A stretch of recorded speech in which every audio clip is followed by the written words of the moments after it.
Hello बच्चों, AD24 unique academy में आपका स्वागत है।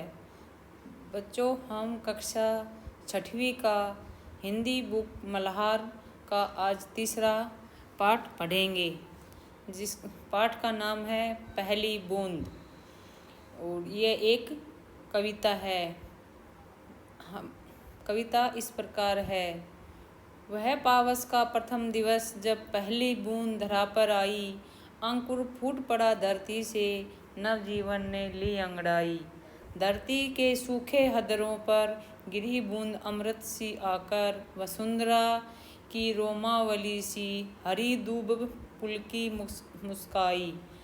पहली बूंद धरा पर आई, आसमान में उड़ता सागर, लगा बिजोलियों के सरणी पर, बजा नगाड़े जगा रहे हैं बादल धरती की तरुणाई। पहली बूंद धरा पर आई। काली पुतली से ये जलधर करुणा विगलित अश्रु बहाकर, धरती की चिरप्यास बुझाई। बूढ़ी धरती सस्य श्यामला बनने को फिर ललचाई। पहली बूंद धरा पर आई। तो बच्चों, ये किसने लिखा है? ये कविता लिखी थी गोपाल कृष्ण कोल ने।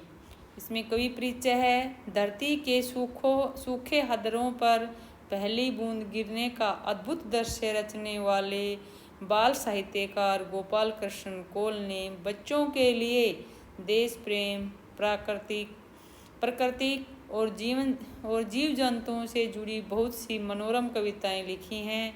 अपनी एक अन्य कविता हम कुछ सीखें में वे कहते हैं कि देश हमें देता है सब कुछ, हम भी तो कुछ देना सीखें। तो बच्चों, ये क्या था? ये कवि परिचय था। और अब मैं आपको इस कविता का एक बार सारांश बता देती हूँ कि इस कविता में हम क्या पढ़ेंगे, वो किसके बारे में बताया गया है, और फिर हम कविता की इसका भावार्थ करेंगे। यह कविता पहली बूंद प्रकृति के नवजीवन का वर्णन करती है। तो इस कविता का नाम है पहली बूंद। यह प्रकृति के नवजीवन का वर्णन करती है। जब पहली बूंद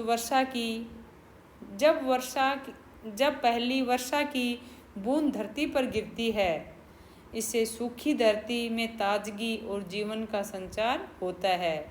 अंकुर फूट पड़ते हैं और हरी घास खिल उठती है। बूंदें धरती की प्यास बुझाती हैं, जिसे वह पुनः सस्य श्यामला बनने की ओर अग्रसर होती है। तो बच्चों, हम इस पाठ में, इस कविता में हम पहली बूंद के बारे में बताया गया है। ये पहली बूंद, ये वर्षा की पहली बूंद है। और जब वर्षा की पहली बूंद पृथ्वी पर गिरती है तो सूखी धरती में भी ताजगी आ जाती है और जीवन का संचार होता है। जैसे जब तक बारिश नहीं होती तो जो घास वगैरह होती है वो सूखी हुई सी लगती है, और जब बारिश हो जाती है तो इतनी सुंदर वो हरी हरी घास हो जाती है और लगता है कि उसमें नए जीवन का संचार हो गया है।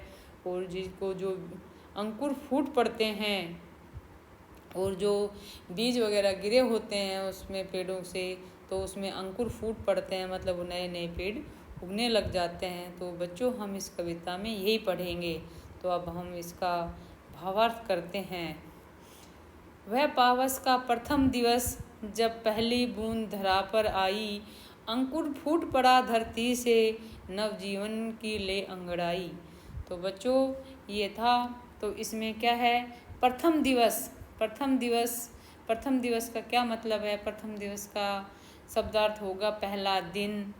पहली बूंद धरा पर आई। बूंद का मतलब क्या होता है? बारिश की छोटी छोटी बूंद। अंकुर का मतलब होता है जब अपन कोई बीज लेते हैं और उसको फूट कर एक छोटा सा वो बाहर निकल आता है, उसको अंकुर कहते हैं। धरा का मतलब होता है धरती। अंगड़ाई का मतलब होता है खिंचाव के साथ जगना। जब अपन उठते हैं और अपन एक अंगड़ाई लेते हैं जिसमें शरीर में खिंचाव आता है, उसको हम अंगड़ाई कहते हैं। तो अब इसका हम भावार्थ करते हैं। यहाँ वर्षा ऋतु के आगमन पर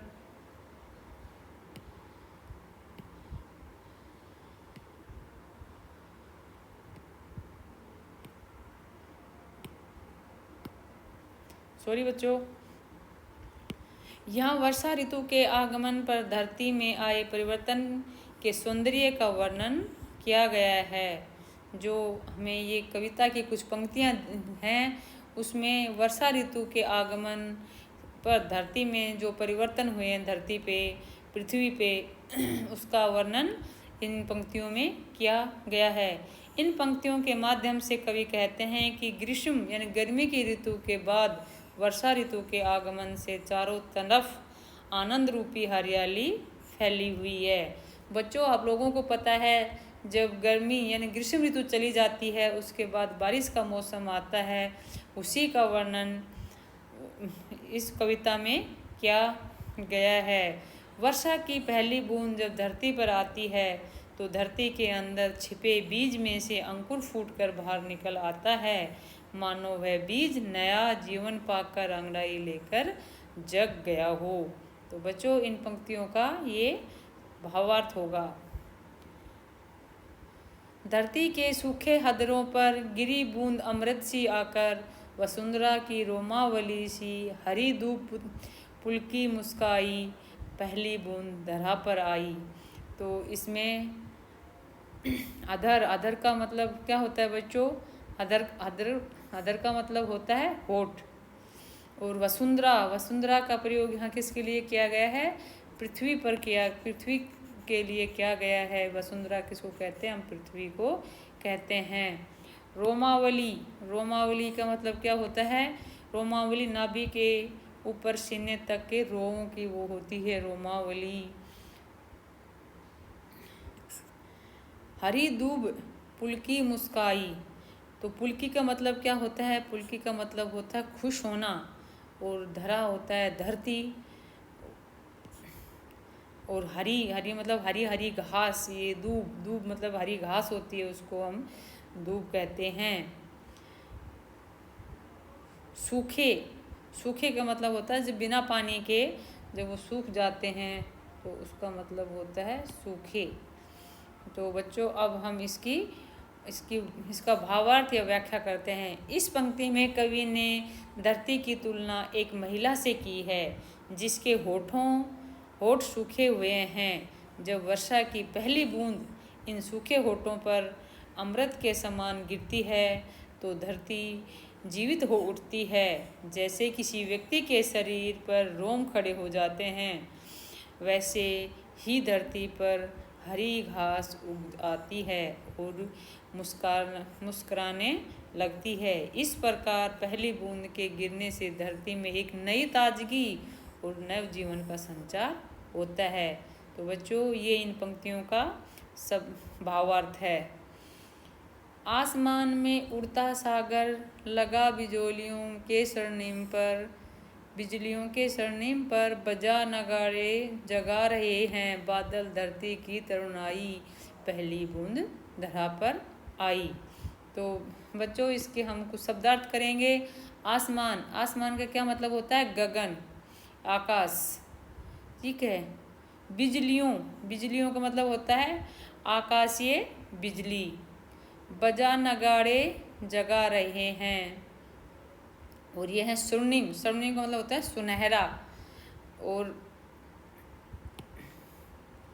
बजा नगाड़े जगा रहे हैं बादल धरती की तरुणाई पहली बूंद धरा पर आई। तो बच्चों, नगाड़े का मतलब क्या होता है? बड़े ढोल, जो बड़े ढोल होते हैं उनको नगाड़े कहते हैं। तरुणाई मतलब क्या होता है? युवावस्था या जवानी। और जगाना मतलब उठाना। तो बच्चों, इन पंक्तियों का भावार्थ होगा। कवि ने आसमान में उड़ते बादलों की तुलना सागर से की है, जो बिजलियों की सुनहरी चमक के साथ मिलकर एक अद्भुत दृश्य प्रस्तुत कर रहे हैं। बादलों की गर्जना नगाड़े बजाने जैसी लगती है। बच्चों, जब आसमान में बादल गरजते हैं, आप लोगों ने देखा होगा, बिजली कड़कती है तो ऐसे लगता है जैसे कोई नगाड़े यानी ढोल बजा रहा हो, जो धरती को उसकी युवावस्था की याद दिला रही हो।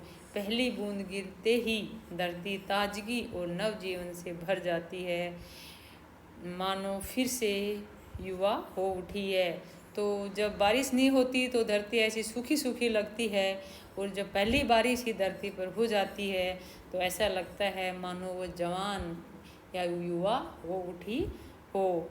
नीले नैनों सा ये अंबर, काली पुतली से ये जलधरा, करुणा विगलित अश्रु बहाकर धरती की चिर प्यास बुझाई।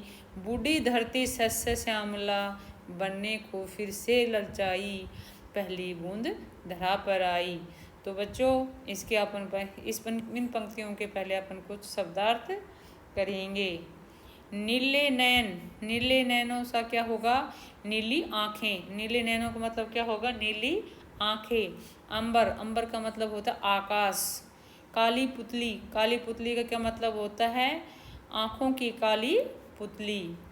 जलधर, जलधर का मतलब क्या होगा? जलधर का मतलब होता है बादल, बादल को अपन जलधर भी कहते हैं। अश्रु, अश्रु का मतलब क्या होगा बच्चों? अश्रु का मतलब होगा आंसू। चिर प्यास, चिर प्यास का मतलब होगा पुरानी। चिर मतलब होता है पुरानी, मतलब पुरानी प्यास। शस्य श्यामला, शस्य श्यामला का मतलब बच्चों होगा हरी भरी फसलें। और ललचाई, ललचाई का मतलब होगा ललायित हुई। तो बच्चों ये इसके क्या थे? शब्दार्थ थे। और हम अब इसका क्या करेंगे? अब इसका भावार्थ करेंगे या व्याख्या करेंगे। कवि ने आकाश को नीली आँखों और बादलों को काली पुतलियों की तुलना की है। तो कवि ने बादलों की आकाश की तुलना किससे की है? नीली आँखों और बादलों को काली पुतलियों से तुलना की है। जब करुणा से पिघले हुए ये बादल बारिश के रूप में अपने आंसू गिराते हैं तो धरती की पुरानी प्यास बुझ जाती है, और बूढ़ी और सूखी धरती फिर से हरी भरी और उपजाऊ बनने के लिए ललायित हो उठती है। पहली बूंद के गिरते ही धरती जीवन और ताजगी से भर जाती है। तो बच्चों ये आपकी कविता थी, और इसका अपन ने आज क्या किया? भावार्थ किया और शब्दार्थ किए। और अगले वीडियो में हम इसके प्रश्न उत्तर करेंगे। बच्चों अगर आपको कुछ भी समझ में नहीं आया है तो आप मेरे को कमेंट में लिखकर ज़रूर बताना। और वीडियो अच्छी लगी तो बच्चों उसको लाइक शेयर करना और चैनल को सब्सक्राइब करना मत भूलना। जय हिंद।